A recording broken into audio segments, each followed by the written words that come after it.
J'adore Cyberpunk. Le jeu de CD Projekt, Cyberpunk 2077. L'univers, l'atmosphère, l'ambiance, le gameplay, les guerres de gangs. Il y a une vraie énergie qui se dégage.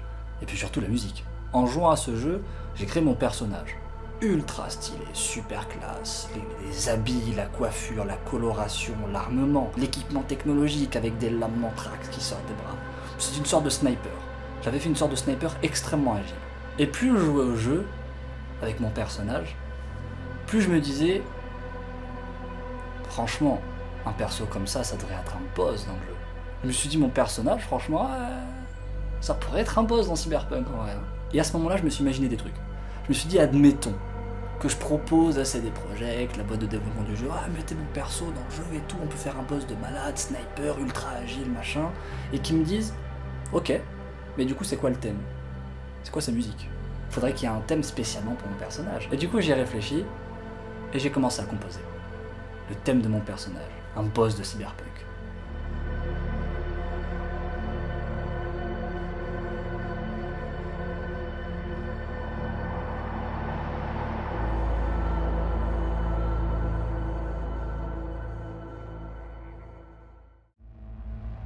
Après avoir un petit peu analysé l'OST de Cyberpunk et comment est-ce que c'est construit, j'ai remarqué que la grande majorité des OST de ce jeu étaient construits avec 3 phases. Il y a 3 grandes structures qui composent une musique entière. La première phase, c'est un petit peu l'intro. C'est la phase un petit peu atmosphérique. On a des sons d'ambiance, on a l'atmosphère, on introduit l'idée énergétique de comment la musique va sonner, comment elle va être lorsque la musique va démarrer. Et tant que le joueur n'a pas lancé ouvertement le combat, la musique ne démarre pas. Elle reste sur cette phase d'atmosphère. C'est une phase de furtivité.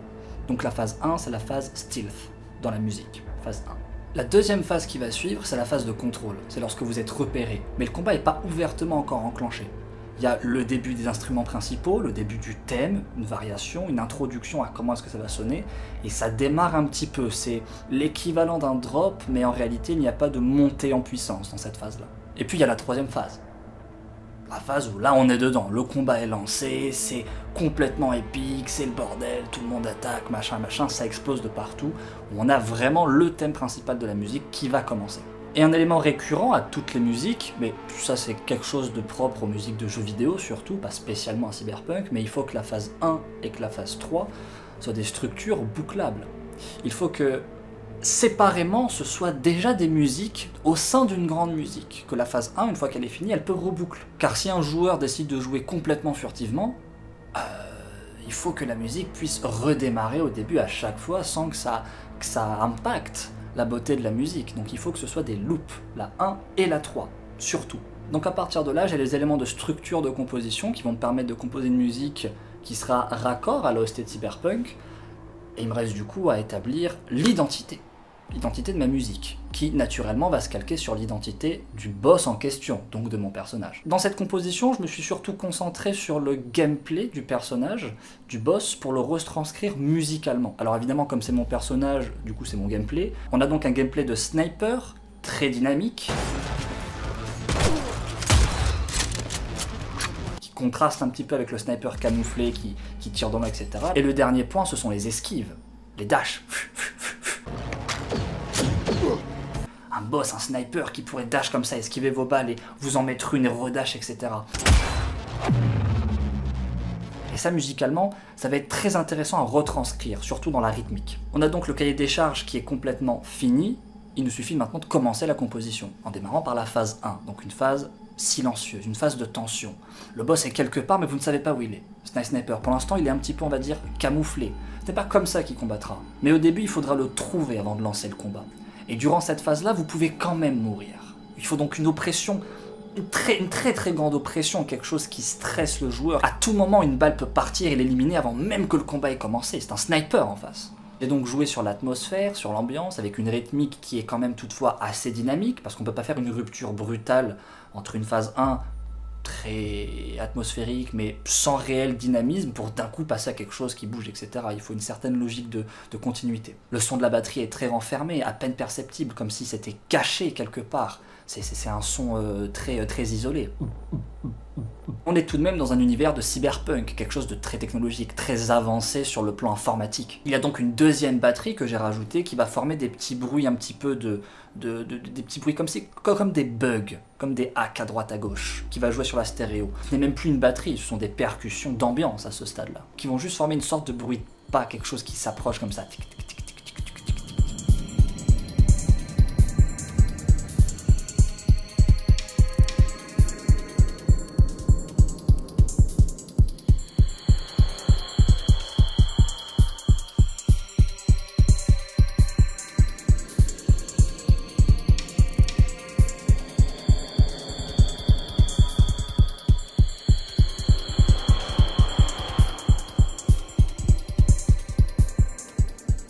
Mais une fois que tu as la visibilité sur le personnage, sur le boss, alors là ça doit commencer. Et pour quand même insister sur le caractère, c'est un sniper en face.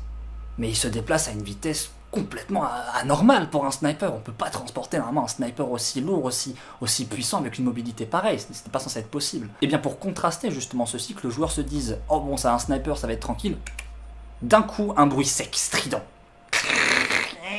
Et la musique démarre juste après. Ce bruit fait également office de signal d'alerte pour vous dire un petit peu c'est bon, ça commence. Et là on arrive sur la partie la plus intéressante de la composition. La caractéristique principale de la structure rythmique du morceau, c'est qu'elle est incompréhensible. Même pour moi, qui ai composé le morceau, à ce jour, je ne comprends toujours pas où est-ce qu'on est, à quelle mesure on est, où est-ce que ça reprend, et comment battre la mesure. On ne peut pas battre la mesure de ce morceau-là. Et c'est volontaire. Habituellement, vous choisissez un rythme 3-4, 4-4, C8, si c'est en ternaire, en binaire, etc. et vous composez là-dessus. Eh bien, ce morceau, lui, n'est pas composé comme ça. L'idée, c'est que si le compositeur ne sait pas ce qu'il fait, alors il compose sur quelque chose qui le dépasse. Et ça va complètement et radicalement changer la façon de composer sur le morceau. En jouant avec une rythmique standard, on joue dans les règles.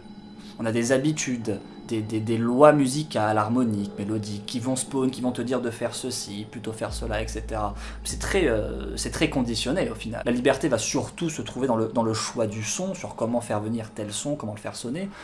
Mais sur la structure rythmique, harmonique, mélodique, on va rester coincé sur des modèles très préfaits au final. Et bien pour cette musique, j'ai décidé de complètement fracasser ça. L'idée c'est donc de se perdre. On ne sait pas ce qu'on est en train de faire, mais la structure est viable. Je ne sais pas rythmiquement où et sur quoi, à quel temps, sur quel niveau. Alors comment ça s'illustre du coup ceci? Le kick de la batterie ne va jamais tomber sur le temps. Si vous battez la mesure du morceau, vous allez voir que le kick ne va jamais tomber correctement là où il est censé être. De plus, par rapport à ce kick décalé, la caisse claire, donc le son pou, n'est pas non plus sur le temps. Alors ça c'est quelque chose en musique, c'est catastrophique d'avoir une rythmique aussi décalée, de ne pas avoir un repère. La musique c'est quelque chose de très stable, c'est quelque chose de très stable normalement, sauf dans certains styles très rarissimes, mais c'est quelque chose sur lequel on a des stabilités, des repères rythmiques qui sont importants pour ne pas perdre l'auditeur lorsqu'il écoute la musique. Et là non seulement le kick est décalé, mais en plus de ça la casse claire est décalée. Et ça s'arrête pas ici, la casse claire n'est pas décalée comme le kick est décalé. Le niveau de décalage n'est pas le même entre le kick et la casse claire et les autres éléments de la batterie. Et ça ne s'arrête pas là, parce que pour chaque mesure, il y a une double à la fin qui saute. Donc sur le temps, la casse claire comme le kick se décalent petit à petit et ne sont pas raccords ni entre eux ni avec le reste de la musique. Et l'idée c'est de composer là-dessus, sans du coup comprendre ce qu'on est en train de faire, et de faire sonner ça.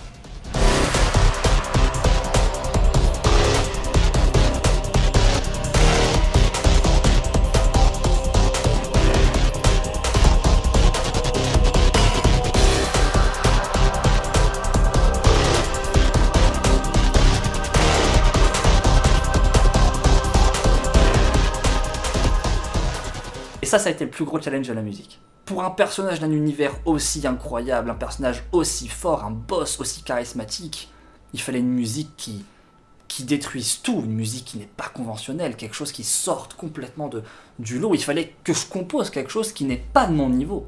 C'était ça l'objectif. C'était de faire quelque chose qui me dépasse moi également. Ça revient à se surpasser au final.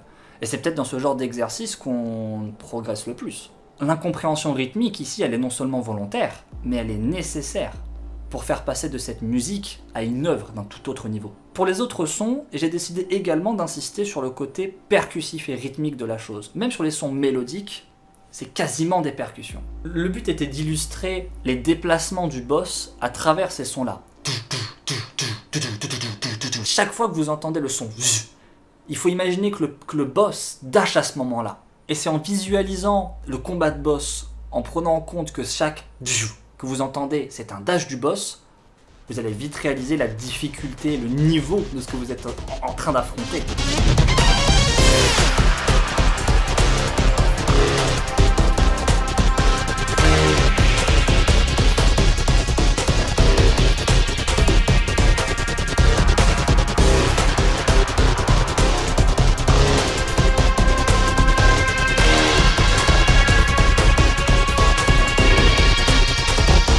Et par-dessus, des pads d'ambiance, très important. Pourquoi? On est face à un sniper. Il faut l'illustrer, ça aussi. Que le boss en face joue au sniper, c'est pas une mitraillette, c'est un sniper. Donc lorsqu'elle tire, lorsque le boss va tirer,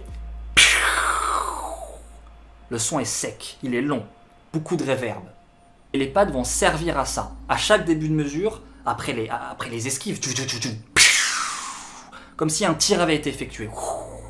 Ça a vraiment été très intéressant pour moi de composer la musique comme si elle avait été commandée par CD Projekt, comme si je devais faire la musique d'un personnage du jeu qui était le mien. J'ai trouvé ça très intéressant. Et de toutes les musiques que j'ai composées, je pense que rythmiquement, il s'agit de la musique la plus complexe que j'ai pu faire de toute ma carrière. Avant, quand je jouais à Cyberpunk, je me disais « Ah, mon personnage est tellement classe, en moto, Corpo Plaza, centre-ville, avec ce décor très urbain, mais en même temps très esthétique, très fin sur les couleurs, sur les nuances. Ça devrait être la boss de cette ville, de cet endroit précisément où moi je me balade dans les quartiers riches. Il faudrait que quand un gang vienne m'attaquer, il y ait cette musique qui se lance. C'est au PNJ en face de se rendre compte de ce qu'il attaque. C'est lui qui est en train d'affronter un boss. On met mon thème, on met pas son thème. Au final, je me retrouve désormais avec un personnage, le boss dans Cyberpunk, et le thème de ce boss. La musique, l'OST de ce boss-là.